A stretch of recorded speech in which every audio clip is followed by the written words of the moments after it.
My question is to the Premier. Speaker, this morning the Equal Pay Coalition was at Queen's Park together with leaders of the Ontario Federation of Labour, the Ontario Nurses Association and SEIU Healthcare.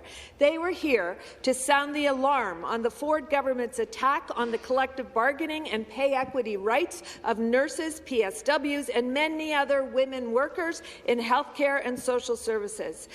Speaker, the Coalition and Labour leaders are united in calling on this government to repeal Bill 124, withdraw Bill 106, pay healthcare workers what they deserve, and stop overriding women's rights to pay equity. Speaker, why did this government decide to gut pay equity in Bill 106 instead of simply paying PSWs, nurses, and other public sector workers what they deserve? Thank you. I recognize the Minister of Labour and Skills. Well, Mr. Speaker, thank you so much, and I thank the member opposite for this question. First, I want to begin by thanking all of those frontline healthcare workers who have worked every single day to protect our families and all of our communities.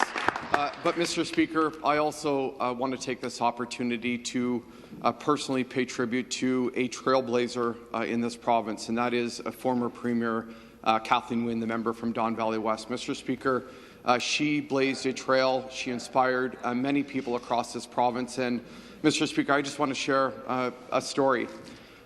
We all know that the premiers have a hectic schedule, a busy schedule. But for me, I remember this one moment at Queen's Park when I was back in opposition, critical of the former government. But my daughter was out front of the legislature, and the premier took time to come over and talk to her as a young lady. So I want to say to the Premier, the former Premier, on behalf of the province of Ontario, on behalf of this government, thank you for your service.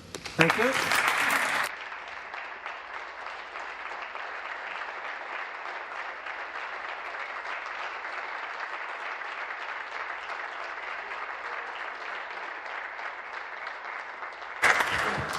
Thank you. New question. I recognize the member for. Sorry. My apology. My apology. Supplementary. The member from London West. Thank you, Speaker. They say there's a reason why this is called question period and not answer period. Speaker, Bill 106 overturns hard-won Supreme Court victories on pay equity. It is a direct attack on the rights of women in health and social services who have carried us through this pandemic. It is unconstitutional interference with collective bargaining rights, just like the Ford government's earlier attack on workers with Bill 124.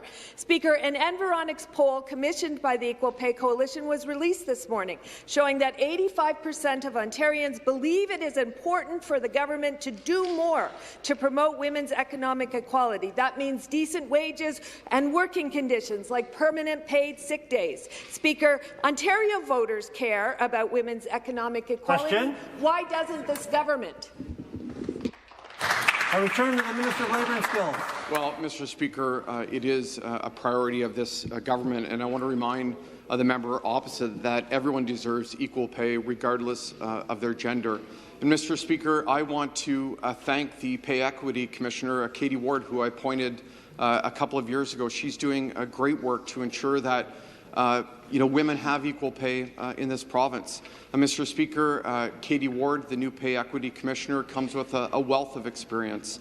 She's worked in the Ukraine, and I think it's important to note that many of the Ukrainian refugees that are going to be coming here are going to be women and children. And we're going to be there with supports for these women and children that come here. That's why I was proud to join the Minister of Health, the Premier, the Minister of Infrastructure yesterday, and Ukrainian Canadian leaders to announce over $300 million in supports for Ukrainian refugees to find safe haven here in Ontario and to build better lives for them.